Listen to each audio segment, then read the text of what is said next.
આ સૃષ્ટિની રચના ઈશ્વરે કરી છે. સૃષ્ટિમાં વસેલ માનવ અને કુદરતની દરેક રચનાનો સર્જનકાર ઈશ્વર છે.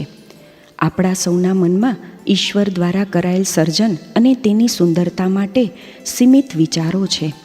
થોડીવાર માટે તેને બાજુ પર મૂકી દઈએ અને ખુલ્લા મન સાથે આપણી આસપાસ નજર ફેરવીએ તો અનુભવશું કે ભગવાનની ઘણી રચનાઓ જુદા જુદા સ્વરૂપમાં છે. આ રચનાઓમાં પણ સંપૂર્ણતા નથી. એક દાખલો લઈએ, વૃક્ષ. તેની શાખાઓ અને થડ જેનો આકાર નિશ્ચિત નથી. તે જે રીતે વૃદ્ધિ પામે છે તેની દિશા નક્કી નથી. તેમાં ઉગતા ફળ કે ફૂલ કઈ જગ્યાએ ઉગશે એ પણ આપણે જાણતા નથી, અને છતાં પણ એ સુંદરતાને આપણે અનુભવીએ છીએ અને વિચારીએ છીએ ઇટ્સ સિમ્પલી પરફેક્ટ. બસ આવી જ દુનિયા છે દિવ્યાંગ બાળકોની. ન દુનિયાની ચિંતા કે ન કોઈનો ડર. પોતાની જ મસ્તીમાં ખોવાયેલું રહેવું. છલ, કપટ, ઈર્ષા અને ચાલાકીથી દૂર છે આ બાળકો અને માત્ર પ્રેમની જ ભાષા સમજે છે. આ બાળકોમાં વિચારવા સમજવાની શક્તિ સામાન્ય બાળક કરતાં ઓછી છે, પરંતુ દરેક બાળકમાં કોઈક હુન્નર છે. ભલે પુસ્તકની દુનિયાથી દૂર છે આ બાળકો, છતાં પણ પોતાના સ્વપ્નોની દુનિયા તેમણે પણ બનાવી છે.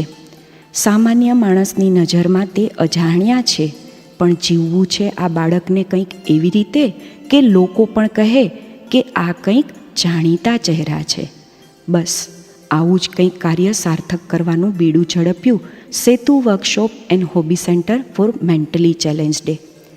સેતુની અત્યાર સુધીની સફરના આ છે થોડા અનુભવો.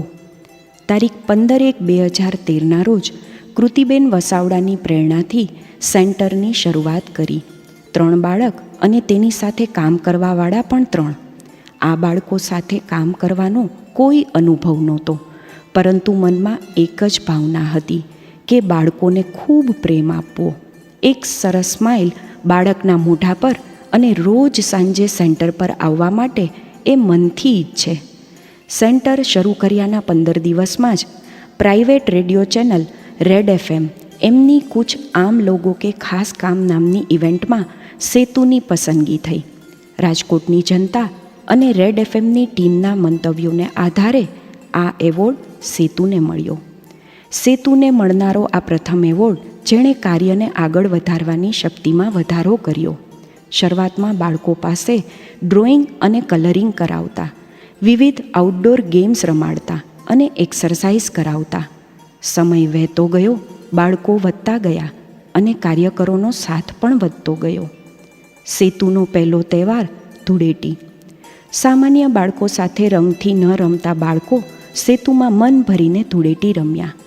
મા બાપે પણ કદાચ પહેલીવાર પોતાના બાળકને આટલું સરસ ગુલાલથી રમતા જોયું અને એમના મોઢામાંથી શબ્દો સરી પડ્યા, અરે વાહ, ગુલાલથી રંગાયેલો મારો દીકરો કેટલો સરસ લાગે છે. બસ ત્યારથી જ નક્કી કરી લીધું કે સેતુમાં દરેક તહેવારની ઉજવણી કરવી, પછી એ વેલેન્ટાઇન ડે હોય, જન્માષ્ટમી હોય કે ક્રિસમસ. બાળકો ખૂબ ખુશીથી દરેક તહેવાર સેતુમાં ઉજવી શકવા જોઈએ. સામાન્ય બાળકોને ભણતરના ભારમાંથી હળવું કરવા વેકેશનમાં મા બાપ ઇતર પ્રવૃત્તિના ક્લાસ કરાવે, સમર કેમ્પમાં મોકલે. બસ આ જ વિચાર આવ્યો અમને સેતુના બાળકો માટે. પરંતુ પછી એવું વિચાર્યું કે માત્ર સેતુના બાળકો જ નહીં, રાજકોટના મેન્ટલી અને ફિઝિકલી ચેલેન્જ બાળકો માટે સમર કેમ્પનું આયોજન કરીએ. 2013માં પહેલા સમર કેમ્પના આયોજનમાં સહયોગ આપ્યો JCI યુવા ક્લબના પ્રેસિડેન્ટ અશ્વિનભાઈ અને તેના મેમ્બર્સે. 10 દિવસ સુધી બાળકોને વિવિધ પ્રવૃત્તિ કરાવી અને અંતિમ દિવસે વિવિધ સ્પર્ધાઓ યોજીને બાળકોને પુરસ્કાર આપ્યા. આ અમારા માટે પ્રથમ અનુભવ હતો. સમર કેમ્પની દરેક પ્રવૃત્તિમાં બાળકો અને મા બાપ ખૂબ ખુશીથી ભાગ લેતા હતા. આ બાળકો સાથે સમર કેમ્પમાં કામ કરતા અમે પણ અમારા બાળપણમાં પાછા આવી ગયા હતા. પછીના વર્ષોમાં સમર કેમ્પની જાહેરાત થતાં જ ઘણા મા બાપે પોતાના બાળકોને કેમ્પમાં ભાગ લેવડાવ્યો. નાણાકીય સહયોગ આપ્યો. Rotary Club of Rajkot Mid ટાઉને અને વધુ બાળકોનો સમાવેશ કરવા માટે મોટી જગ્યાની જરૂર પડી, જેમાં અમને સહયોગ આપ્યો ન્યૂ એરા સ્કૂલના સંચાલક અજયભાઈ પટેલે. પહેલા સમર કેમ્પ કરતાં બીજા સમર કેમ્પમાં બાળકો પણ વધ્યા. આગળના વર્ષોનો અનુભવ અને બાળકોને ધ્યાનમાં રાખી અમે પ્રવૃત્તિમાં પણ નવીનતા લાવી શક્યા. Drawing, colouring, clay work, stick work, yoga, exercise અને આઉટડોર ગેમ્સ. 2013 અને 2014ના સમર કેમ્પ બાદ હવે તો એવું બન્યું કે બાળકોના વાલીઓના સામેથી જ ફોન આવી જતા કે આ વખતે સમર કેમ્પ ક્યારે છે, કારણ કે બાળકો વેકેશનમાં મામાના ઘરે જવાની ના પાડે છે. આનાથી વધારે કામ કરવાનો સંતોષ શું હોઈ શકે?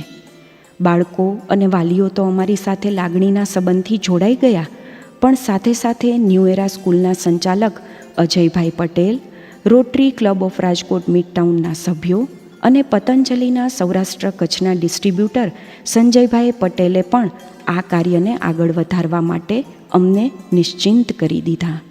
લોકોનો સાથ મળતો ગયો એમ અમે બાળકોને વધુ આનંદ કેમ કરાવી શકીએ, પ્રવૃત્તિમાં શું નવીનતા લાવી શકીએ એ વિચારવા લાગ્યા. પરિણામ સ્વરૂપ dance workshop, craft workshop, puppet show, fun વર્લ્ડની મુલાકાત, મેજિક શો જેવી વિવિધતા આવતી ગઈ. 2013ના સમર કેમ્પમાં બાળકોની સંખ્યા 10 હતી. આજે એ સંખ્યા 100 સુધી પહોંચી છે. 10 દિવસના સમર કેમ્પમાં પોતાના જેવા જ મિત્રો સાથે ખૂબ આનંદ કર્યા પછી છેલ્લે દિવસે બાળકોના મનમાં એક જ પ્રશ્ન હોય છે, કાલથી શું કરીશું? બાળકોની આ ખુશી અમારા કામ કરવાના જુસ્સામાં ઘણો વધારો કરી જાય છે. સમર કેમ્પ બાદ ઘણા નવા બાળકો સેતુમાં જોડાતા ગયા અને અમારો ઉત્સાહ પણ વધતો ગયો. સેતુનો મુખ્ય ધ્યેય બાળકોની ખુશી અને વોકેશનલ ટ્રેનિંગ. આ ટ્રેનિંગના ભાગરૂપે અમને વિચાર આવ્યો માતાજીના માટીના ગરબા નવરાત્રિ પર સેલ કરવાનો. બાળકો પાસે કલર કરાવવો અને સ્ટાફ મેમ્બર્સ ડેકોરેશન કરે. 2013માં 60 ગરબાથી શરૂઆત કરી હતી. અત્યારે એ આંકડો 500 પર પહોંચ્યો છે. આ ઉપરાંત અમે બાળકો પાસે બદામ, પિસ્તા, ઇલાયચી, જીંજરા અને વટાણા ફોલાવી સેલ કરીએ છીએ. દરેક વસ્તુના વેચાણના નફાનો પૂરો હક આ બાળકોનો છે. દિવાળીના તહેવારની ફટાકડા ફોડીને ઉજવણી કરી દરેક બાળકોને એમના મહેનતના પૈસા આપીએ છીએ. આ રકમ ભલે નાની છે, પણ બાળક અને પેરેન્ટ્સ માટે એનો આનંદ ખૂબ મોટો છે. પ્રથમ વર્ષે અમે 1100નો નફો 10 બાળકો વચ્ચે વેચી શક્યા હતા. 2015માં એ રકમ 2600એ પહોંચી અને બાળકોની સંખ્યા 22એ પહોંચી. 2014માં રોટરી ક્લબ ઓફ રાજકોટ મિડટાઉનના મેમ્બર વિક્રમભાઈ સંઘાણી અને બીનાબેન સંઘાણી, જે અમારી સાથે શરૂઆતથી જ જોડાયેલા છે, તેઓ રાજકોટના જૈન બાલાશ્રમના ટ્રસ્ટીઓને લઈને સેતુની મુલાકાતે આવ્યા. અમને સ્કૂલના એક રૂમમાં બાળકો સાથે કામ કરતા જોઈ, બાળકોની સેતુ માટેની લાગણી જોઈ તરત જ અમને રાજકોટ શહેરની મધ્યમાં લોધાવાડ પોલીસ ચોકી સામે જૈન બાલાશ્રમમાં 2 રૂમ ફાળવી આપ્યા, જ્યાં હાલમાં સેતુ કાર્યરત છે.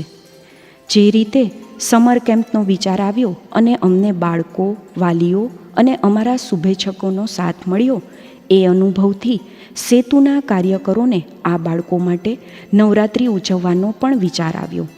સારા કામમાં સૌનો સહયોગ કાયમ મળ્યો છે. આ કાર્યમાં પણ અમને નવરંગ કિડ્સના સંચાલક પરેશભાઈ ચગનો સહયોગ મળ્યો.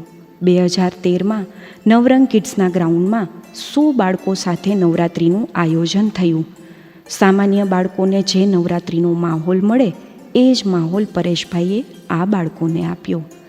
2015માં કુલ 220 બાળકોએ નવરાત્રિનો આનંદ માણ્યો.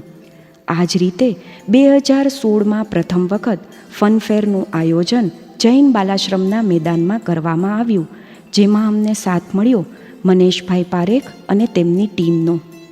સેતુની કોઈ પણ ઇવેન્ટ હોય, એ સમર કેમ્પ હોય, ફનફેર હોય કે નવરાત્રિ, બાળકો પાસે કોઈ ફી લેવામાં નથી આવતી.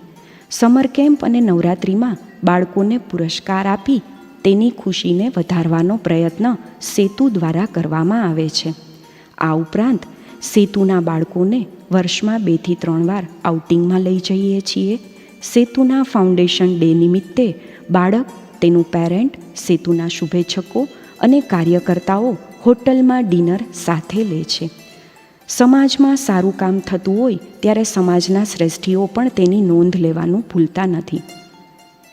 દીકરાના ઘર વૃદ્ધાશ્રમના મુકેશભાઈ અને અનુપમભાઈએ નોંધ લીધી અને દીપચંદ ગાર્ડી એવોર્ડ સેતુ સંસ્થાને મળ્યો. હાલમાં જ પ્રયાસ સંસ્થા દ્વારા રાજકોટની વિકલાંગતા ક્ષેત્રે કામ કરતી 18 સંસ્થાઓને ગુજરાત રાજ્યના ગવર્નર શ્રી OP કોહલીના હસ્તે એવોર્ડ આપવામાં આવ્યા અને 3 વર્ષના ટૂંકા ગાળામાં કાર્યરત થયેલી સેતુ સંસ્થાને પણ આ ગૌરવ પ્રાપ્ત થયું. આ હતી સેતુની 3 વર્ષની ન ભૂલી શકાય તેવી યાદો. Setu workshop and hobby centre for mentally challenged વિનામૂલ્યે કામ કરે છે cerebral palsy, learning disability, mentally challenged, autistic, Down syndrome અને ADHD બાળકો માટે. હાલમાં આ સેન્ટર કાર્યરત છે લોધાવાડ પોલીસ ચોકી, જૈન બાલાશ્રમ ખાતે અને તેનો લાભ 23 બાળકો લઈ રહ્યા છે. બાળકો અને તેના વાલીઓના કાઉન્સેલિંગ માટે 2013થી જ કોમલ બક્ષી, જે વ્યવસાયે સાયકોલોજિસ્ટ છે, તે પોતાની સેવાનો લાભ સેતુને આપતા રહે છે. આ બાળકો માટે કામ કરવા જોડાયા છીએ નેહા ઠાકર, જાગૃતિ ગણાત્રા, અદિતિ વ્યાસ, કૃપા દેસાઈ, હેમા વસાવડા, આશાબેન દેસાઈ અને કિશોરભાઈ સંપટ. પ્રભુ, ભલે તું મને ફક્ત મારા ભાગ્યનું રણ આપજે, પરંતુ હું હિંમતભેર આગળ વધી શકું એવા ચરણ આપજે. ચાલતા ચાલતા જ્યારે હું થાકી જાઉં ત્યારે મને તારું શરણ આપજે.